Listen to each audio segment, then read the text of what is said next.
Assalamualaikum warahmatullahi wabarakatuh.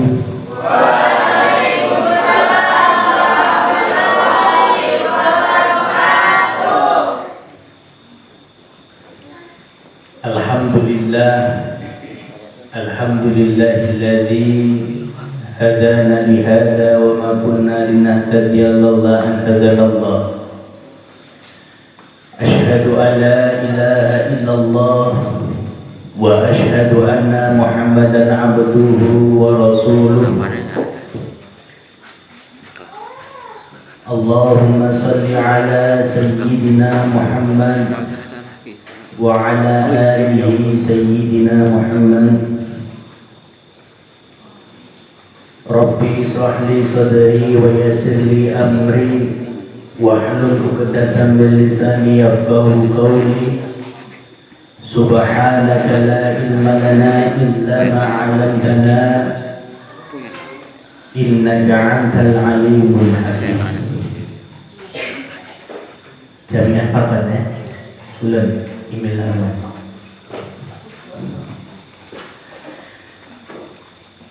Faqala Allah Ta'ala fi kitabihil karim. أعوذ بالله من الشيطان الرجيم بسم الله الرحمن الرحيم إن أول بيت وضع للناس للذي ببكة مباركا وهدى للعالمين فيه آية بينة مقام إبراهيم فمن دخله كان آمنا ولله على الناس حج البيت من استطاع إليه سبيلا ومن كفر فإن الله غني عن العالمين.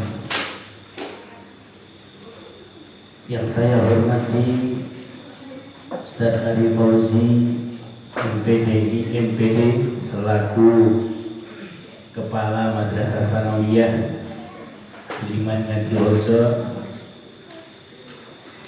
Yang saya hormati Al-Ustaz Eko Prihanto SPD selaku Direktur Kuliatul Mu'allimin Al-Islamiyah, Ustaz Arif dan seluruh asatidz, dimana tidak mengurangi rasa hormat saya, rasa takdim saya kepada kalian semuanya, dan bisa menyebutkan satu persatu. Semoga asatidz kita, ustazah-ustazah kita selalu diberikan umur yang panjang, selalu diberikan kesehatan fi taatillah. Dan yang saya banggakan tentunya kepada seluruh panitia PPKIA ya, panitia Idul Adha, panitia Idul Adha ya. Kegiatan Ya. panitia pelaksana Yang mana malam hari ini melaksanakan suatu kegiatan yang insya Allah di dalamnya penuh akan barokah, penuh akan rahmatnya Allah Subhanahu wa Ta'ala, yakni secara sehat memperingati. Ini memperingati apa? Sudah berjalan. Tentunya tidak lupa, mari kita semuanya di kesempatan yang mulia ini tidak lupa untuk memanjatkan rasa syukur kita kehadiran Allah Subhanahu wa Ta'ala atas segala nikmat dan karunia-Nya. Kita semua diberikan kesempatan oleh Allah Subhanahu wa Ta'ala bisa hadir, bisa berkumpul di tempat ini, dan harapan kita semuanya semoga kita selepas dari sini mendapatkan manfaat yang dapat kita ambil.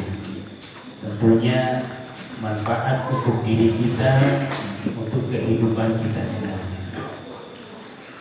Sholawat dan salam tentu tidak lupa kita curahkan kepada junjungan kita, baginda besar Nabi Agung Nabi Muhammad Sallallahu Alaihi Wasallam. Nabi Muhammad Sallallahu Alaihi Wasallam. yang mana selalu kita nanti-nanti dan kita harap-harapkan, yakni syafaatnya, pertolongannya baik di dunia ini maupun kelak di hari akhir nanti.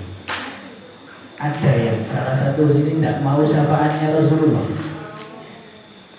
Ada yang nggak mau. Rahasia tidak mau. Itu harapan kita semuanya sebagai umat Rasulullah SAW. Tentu bagaimana kita semuanya agar dapat diakui, agar dapat mendapatkan syafaatnya Rasulullah SAW. Tentunya kita menjadi pribadi, menjadi umatnya Rasulullah yang senantiasa selalu menjalankan perintah-perintahnya Allah Subhanahu wa Ta'ala. Hadirin hadirat yang dimuliakan oleh Allah Subhanahu wa Ta'ala, semuanya berbuku ya, kecuali Ustaz dan Ustazah. Asatidz dan Ustazah insya Allah ketika mendengarkan langsung bersimpan. Anak-anak wajib wajib. Nanti kalau ada yang manfaat dicatat, insya Allah manfaatnya. Alhamdulillah, syukurillah, di kesempatan malam hari ini ya, kita semua dipertemukan dalam satu tempat yang insya Allah penuh barokah ini. Kemarin saya diamanati oleh panitia yakni untuk sedikit menyampaikan mengenai acara yang kita laksanakan hari ini, yaitu mengenai Idul Adha. Tentu kita ketika mendengar Idul Adha, apa yang ada dalam benak kami? Kambing. Apa? Yang banding apa? Selain kambing, kurban unta. Tentu di sini ada hal yang mungkin lebih penting yang harus kita pikirkan, yakni bagaimana kita itu bisa mengambil ibrah, bagaimana kita itu bisa mengambil manfaat daripada kisahnya Nabi Ibrahim alaihi salam.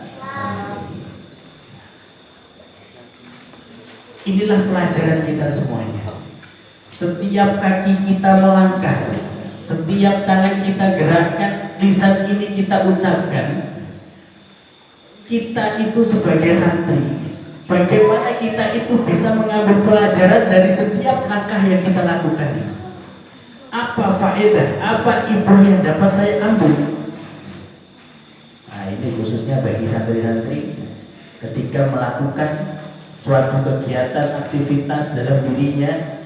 Nah, kira-kira kalian bisa mengambil salah satu ibrah, salah satu manfaat dari apa yang kalian kerjakan. Ketika kita sudah berusaha, ketika kita sudah belajar bagaimana kita itu bisa mengambil manfaat dari setiap apa yang kita lakukan, nah, insya Allah ya, kita mendapatkan kebaikan dalam diri kita. Nah, di sini kita mengingat kembali ya, bagaimana sejarahnya Nabi Ibrahim alaihissalam, karena Nabi Ibrahim alaihissalam ini termasuk salah satu nabi ya, yang mana mempunyai gelar ataupun golongan, jadi ulul azmi. Apa itu ulul azmi? Isma, apa itu? Isma mau menjawab. Ada yang tahu ulul azmi? Yang tanya, Pak Surfani.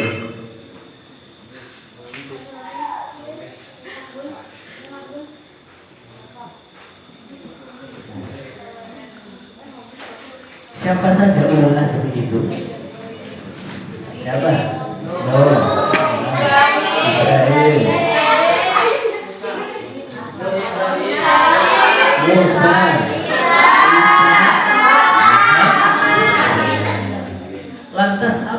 itu yang dimaksud dengan ulul azmi.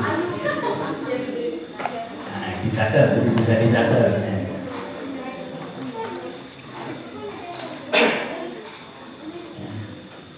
Jadi Nabi Ibrahim alaihissalam ini mempunyai gelar ulul azmi ini berarti termasuk salah satu nabi yang mana mempunyai keteladanan, mempunyai ketakwaan yang sangat luar biasa kepada Allah Subhanahu wa Ta'ala, mempunyai ketabahan dalam berdakwahnya untuk menyampaikan ajaran agama di ajaran Islam. Kita tahu bahwasanya ketika itu Nabi Ibrahim alaihissalam hidup di mana? Hidup di zamannya siapa? Raja Namrud atau Fir'aun? Namrud. Yang mana Raja Namrud ini adalah salah satu figur yang mana raja mempunyai kekuasaan dalam dirinya, yang mana lebih mementingkan kekuatan daripada kebenaran, yang mempunyai perintah sewenang-wenang kepada rakyatnya. Nah, ini yang dinamakan Namrud. Ada di sini yang sifatnya seperti Namrud. Nah, ini khususnya buat jangan seperti halnya sifat yang dimiliki oleh Namrud. Begitu besarnya Namrud ini pengen menguasai yang namanya dunia. Sampai ketika itu dikabarkan bahwasannya akan ada satu orang ciptaan Allah Subhanahu wa Ta'ala yang ketika itu ingin menghancurkan kekuasaannya Namrud. Sontak ketika itu Namrud kaget, kok ada seseorang laki-laki yang ingin menghancurkan kekuasaanku, kata Namrud. Lantas apa perintah Namrud kepada menteri-menterinya? Untuk membunuh semua bayi laki-laki ketika itu dan di tempat batu. Jadi seperti inilah Namrud. Memiliki kekuasaan yang sangat luar biasa. Di situ kita teringat akan hadisnya Rasulullah SAW. Yang mana hadisnya Rasulullah SAW bersabda, saya di zaman zaman ru'asa'uhum kalasa, yang mana nanti akan datang suatu zaman di mana semua penguasa itu bagaikan singa. Akan datang suatu zaman nanti, ya, mungkin sekarang ini kita sudah sedikit-sedikit merasakan, yang mana nanti semua penguasa ini dia memiliki sifat seperti halnya singa. Bagaimana singa itu? Singa itu lebih mengandalkan kekuatannya, lebih mengandalkan kebuasannya, dan selalu membunuh rakyatnya. Ketika ada hutan, di situ pasti ada yang namanya raja hutan. Bagaimana karakter singa? Nah, ini yang harus kita pikirkan. Ini yang harus kita renungkan semuanya. Bagaimana kita sebagai diri santri, khususnya yang sudah lama di sini, bagaimana sifat kita, hati kita bisa kita luruskan tidak seperti hanya singa. Wawazara'uhum kadzibun. Dan menteri-menterinya itu bagaikan apa? Bagaikan serigala. Kita tahu bagaimana sifatnya serigala itu. Serigala berburu domba. Yang mana serigala ini tentu mempunyai sifat yang licik, tidak berani untuk menampakkan dirinya ketika melakukan kejahatan. Terus ada lagi, ya, wa qada'uhu kadzib, wa qada'uhu kalbun. Dan semua jajaran-jajarannya itu seperti halnya apa? Kalbun itu apa? Seperti halnya anjing. Ini semua semua harus kita berikan. Bagaimana keadaan kita? Wasari'in nas kal agnam. Dan semua penduduk manusia itu, rakyatnya itu bagaikan kambing. Bagaimana kambing ini bisa hidup di antara siapa tadi? Singa, serigala dan anjing. Bagaimana seperti ini? Inilah penguasa-penguasa yang mana lebih mementingkan kekuasaan daripada keadilan. Kekuasaan yang mana mementingkan kezaliman daripada kebenaran. Nah, ketika itu lahirnya satu anak yang dilahirkan oleh siapa? Ayahnya Nabi Ibrahim bernama ditulis. Siapa namanya? Azar. Ditulis. Azar adalah ayahnya Nabi Ibrahim. Tentu sebagai diri orang tua pasti mempunyai perasaan. Ketika itu bimbanglah di sini si Azar. Ini kalau seandainya tetap saya pelihara, pasti akan dibunuh yang namanya Namrud. Dan tentunya nama saya Azar ini tentunya akan tercoreng. Tapi saya sebagai orang tua mempunyai belas kasih kepada anak saya. Atas bagaimana? Dibawalah anaknya yang namanya Nabi Ibrahim alaihissalam ini ke salah satu gua. Setelah itu ditinggallah Nabi Ibrahim. Wahai Ibrahim, kalau kamu seandainya beruntung diperkenankan hidup oleh Allah, insya Allah kamu akan hidup. Tapi kalau kamu seandainya sudah tidak diperkenankan oleh Allah, ditinggallah Nabi Ibrahim di salah satu gua itu, ditinggallah dengan Azar. Akan tetapi bagaimana Allah Subhanahu wa Ta'ala memelihara Nabi Ibrahim? Jadi langsung Nabi Ibrahim ini langsung dipelihara oleh Allah Subhanahu wa Ta'ala, dibesarkan oleh Allah Subhanahu wa Ta'ala. Ada yang namanya yaitu adalah Irhas. Ketika itu bagaimana Nabi Ibrahim alaihissalam ini bisa hidup di dalam gua? Ada suatu riwayat itu yang mengatakan bahwasanya ketika itu Nabi Ibrahim menali jempolnya ya. Ketika ditali keluarlah air susu. Ini yang dinamakan dengan Irhas. Irhas itu apa? Nah ini disadar Irhas, bukan Ilyas ya, Irhas. Irhas adalah suatu kelebihan yang diberikan oleh seseorang yang akan menjadi Rasul. Kelebihan yang diberikan oleh seseorang yang akan menjadi Rasul dalam ini. Selain Irhas ada juga ya namanya mukjizat. Nah, mukjizat itu bagi siapa? Bagi Rasulnya.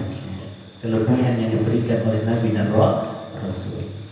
Ada juga karomah. Karomah itu diberikan kepada siapa? Kelebihan diberikan kepada kekasihnya Allah, kepada Khalilullah atau orang-orang yang dicintai oleh Allah, atau mungkin kita sering dengar yaitu waliullah. Ada juga Ma'unah, bukan Maimunah ya, Maimunah saudara kita Maimunah. Ini adalah Ma'unah. Ma'unah ini adalah kelebihan yang diberikan oleh seseorang. Mungkin ketika kita berjalan, ternyata diri kita kepepet. Ketika kepepet ini ada hal yang mungkin kita lakukan di luar nalar kita, tapi bisa. Itu yang namanya Ma'unah. Dari kelebihan itu tadi yang diberikan oleh Allah Subhanahu wa Ta'ala kepada Nabi Ibrahim, akhirnya Nabi Ibrahim bisa menjalani hidupnya, bisa bertumbuh kembali. Ketika itu si Azar tadi ngobrol dengan anaknya. Coba suatu ketika si Azar ini dengan istrinya ingin menjenguk namanya Nabi Ibrahim yang mana sudah sekian tahun ditinggalnya di gua. iseng. Ini ceritanya iseng kalau kita iseng. Tengok si Ibrahim masih hidup atau enggak ya? Kalau hidup alhamdulillah. Kalau enggak hidup ya biarin lah. Nah, akhirnya pergi ke gua. Nah, menjumpai Masya Allah, Nabi Ibrahim ketika itu masih dalam keadaan hidup. Dalam keadaan hidup dan mempunyai pola pikir yang tidak semestinya, yang tidak sewajarnya. Ketika itu ditanyakan Nabi Ibrahim kepada ayahnya, wahai ayahku, sesungguhnya siapa yang menciptakan aku, wahai ayah? Kamu yang menciptakan, ya saya. Ada bapak dan ada ibu, adanya kamu. Nah, ketika itu Nabi Ibrahim berpikir, tentunya kalau yang menciptakan saya adalah bapakku dan ibuku, tentu bapakku dan ibuku ini ada yang menciptakan lagi. Siapa? Eyang Putri dan Eyang Kakung. Pastinya Eyang Kakung dan Eyang Putri ada yang menciptakan lagi. Akhirnya sampai pasti di sini ada yang namanya Tuhan. Ketika itulah waktunya Nabi Ibrahim melalui perjalanan pencarian yang namanya Tuhan. Mencari siapa Tuhan saya ini. Sampai situ, nah ini ceritanya nabi-nabi ya. Yang ngantuk bisa langsung disimpan. Nah, ketika itu dicarilah siapa Tuhan ini. Nah, ada yang memisahkan ketika melihat bulan, apakah ini Tuhanku yang mana bisa menerangi jagat raya ketika gelapnya malam. Ternyata ketika pagi hilang. Nah, gitu. Ini Tuhan kok bisa hilang. Muncullah si fajar. Matahari maksudnya, bukan fajar ya. Muncullah fajar. Ya. Ketika itu sudah sampai malam, hilang lagi. Ternyata bukan Tuhan. Dan akhirnya dalam pencariannya itu tadi, bahwasanya Tuhan yang patut disembah adalah menciptakan alam semesta ini, yang menciptakan semua jagat ini yang perlu kita sembah. Nah, maka disinilah kewajiban kita sebagai hamba-Nya Allah Subhanahu Wa Taala. Diciptakannya kita di muka bumi ini tidak lain dan tidak bukan, yaitu untuk apa? Untuk beribadah kepada Allah Subhanahu Wa Taala. Wa ma khalaqtul jinna wal insa illa liya'budun. Ini kewajiban kita sebagai seorang hamba-Nya Allah Subhanahu Wa Taala. Bagaimana kita bisa meningkatkan kualitas iman kita dan ketakwaan kita kehadiran Allah Subhanahu Wa Taala? Maka di pondok pesantren inilah di mana tempat untuk menggembleng kita semuanya. Alhamdulillah kita di sini ya. Sholat 5 waktu kita terjaga. Dan bagaimana kalau seandainya kita ini di rumah tidak ada yang mengingatkan? Ya kalau orang tua kita mengingatkan kita, kalau tidak, ya bagaimana siapa yang mengingatkan kita untuk menjalankan kewajiban kita? Beruntungnya kita di pondok pesantren ini adalah kita selalu diingatkan, kita selalu diarahkan bagaimana kita bisa menjalankan hidup yang lebih baik. Ini selanjutnya kita sudah mengetahui kewajiban kita sebagai seorang hamba, yaitu untuk beribadah. Ketika itu melihat Nabi Ibrahim, ketika itu turun ke kota, melihat di situ banyak sekali yang namanya berhala. Yang mana berhala ini menjadi sesembahan kaum penduduk di sana. Ketika itu ditanya, ini kok Anda berhala? Buat apa? Yang mana berhala-berhala itu tadi diakui oleh semua penduduk itu sebagai Tuhan yang patut disembah. Ketika itu Nabi Ibrahim mempunyai jiwa spirit yang sangat luar biasa dalam mendakwahkan agamanya. Anro'a mungkaran bertagayur biyadih. Makanya apabila kita melihat suatu kemungkaran, maka harus selesaikan hal ini ya. Bagaimana cara menyelesaikannya? Mungkin banyak yang sudah tahu ceritanya ya. Ketika itu dihancurkanlah berhala-berhala itu, hanya satu berhala yang ditinggalkan, yaitu satu berhala yang besar, dan mana berhala itu ditaruhlah kampak yang digunakan untuk menghancurkan berhala itu kepada berhala-berhala yang besar. Akhirnya ketika itu ditanyakan oleh Namrud, siapa yang berani-beraninya menghancurkan berhala-berhala ini? Ini Tuhanku, Tuhan yang tidak hancur. Ketika itu dicarilah, lakukan sayembara untuk melakukan, yaitu pencarian siapa yang sudah berani untuk menghancurkan berhala-berhala itu. Ada salah satu orang yang mana mengetahui bahwasanya yang menghancurkan adalah Nabiullah Ibrahim. Lalu dipanggillah Nabiullah Ibrahim. Ketika itu didudukkan di depan Raja Namrud dan ditanyakan, wahai Ibrahim, apakah engkau yang benar menghancurkan berhalaku ini, Ibrahim? Aku tidak menghancurkan. Masa aku yang menghancurkan? Ketika itu tidak mengaku Nabi Ibrahim. Coba lihat, kamu lihat berhala yang paling besar itu. Tanyakan kepada dia. Apa kata Namrud? Apa mungkin saya bisa bertanya kepada berhala itu sedangkan dia tidak bisa berbicara? Sedangkan dia tidak bisa bergerak, wahai Ibrahim. Apa kata Ibrahim? Kamu menyembah bahwasanya itu adalah Tuhanmu. Kok Tuhanmu tidak bisa berbicara, tidak bisa bergerak? Atas apa yang bisa diberikan kepada kalian? Saking apa?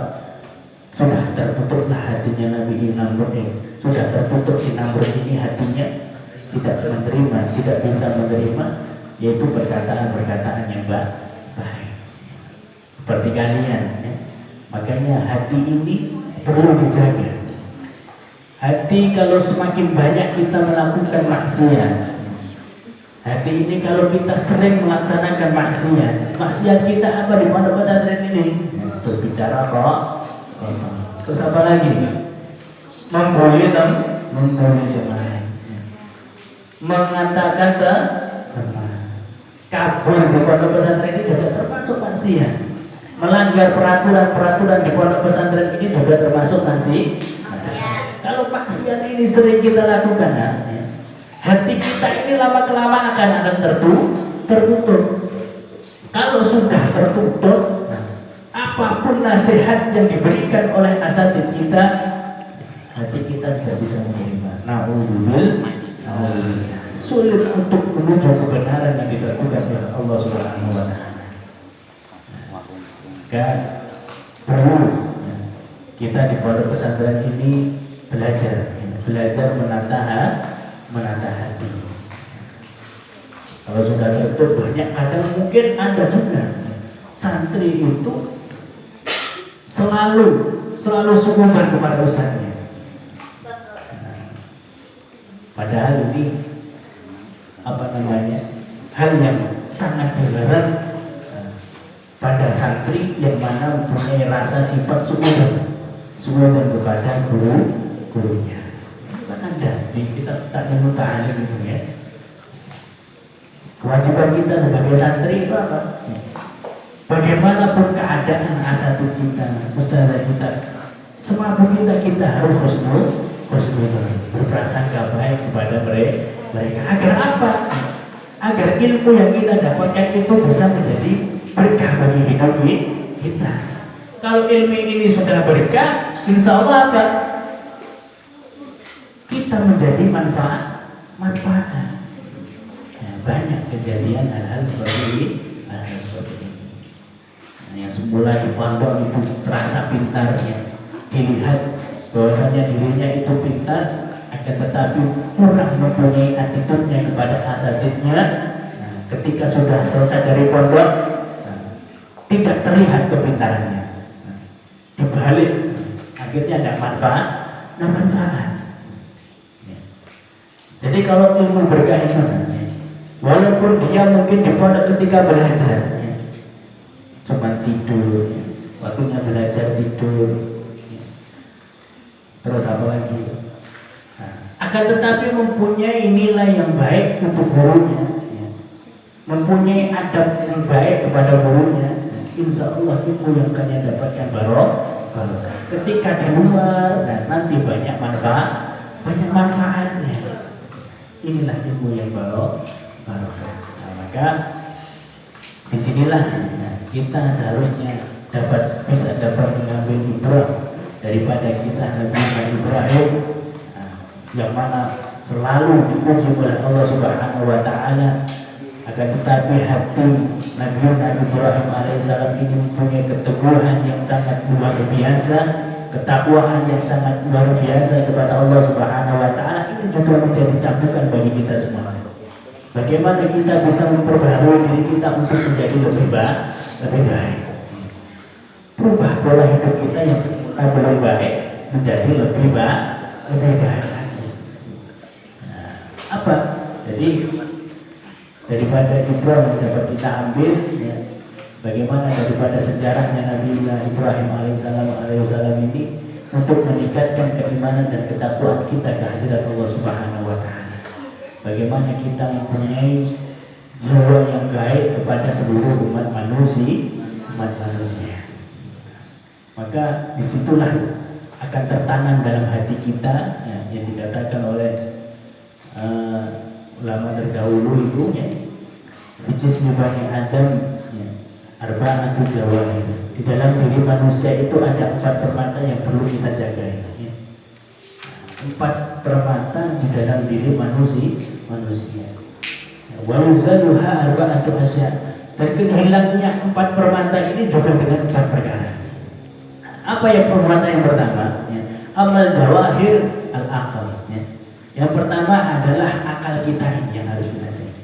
Bagaimana kita itu diberikan oleh Allah Subhanahu wa Ta'ala akal, ya, digunakan untuk apa?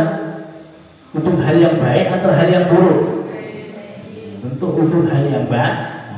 Kita berpikir kita punya akal yang mana ini perbedaan antara makhluk-makhluk yang lainnya. Kita sebagai manusia diberikan akal agar untuk bisa berpikir bagaimana kita itu bisa menjalankan hal-hal yang baik. Setelah itu apa? Adil, ya. Ketika itu setelah akal kita sudah kita gunakan untuk berpikir bagaimana agar diri kita itu bisa berjalan dengan baik sesuai koridor yang diridhoi oleh Allah Subhanahu wa Ta'ala, yaitu dengan agama.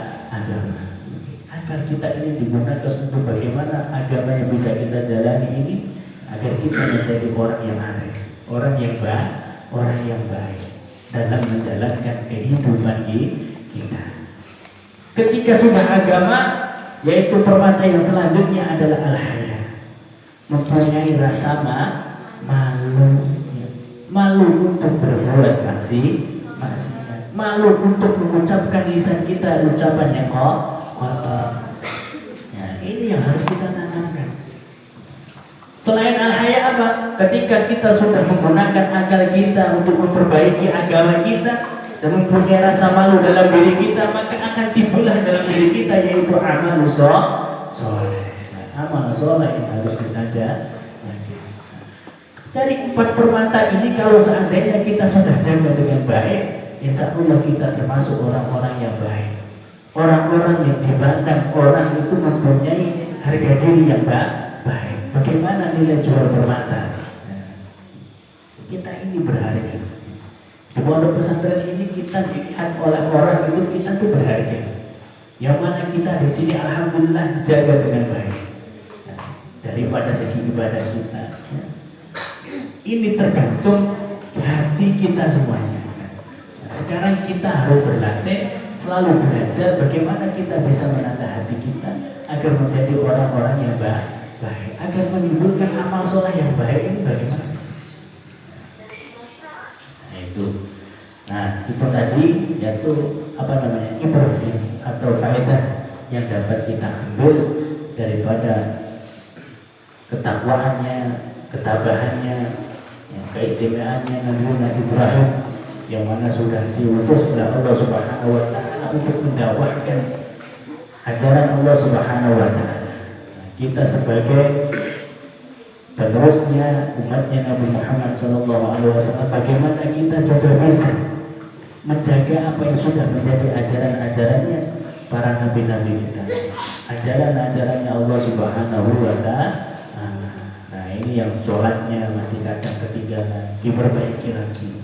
Bagaimana kita itu harus mendirikan sholat kita itu lebih baik.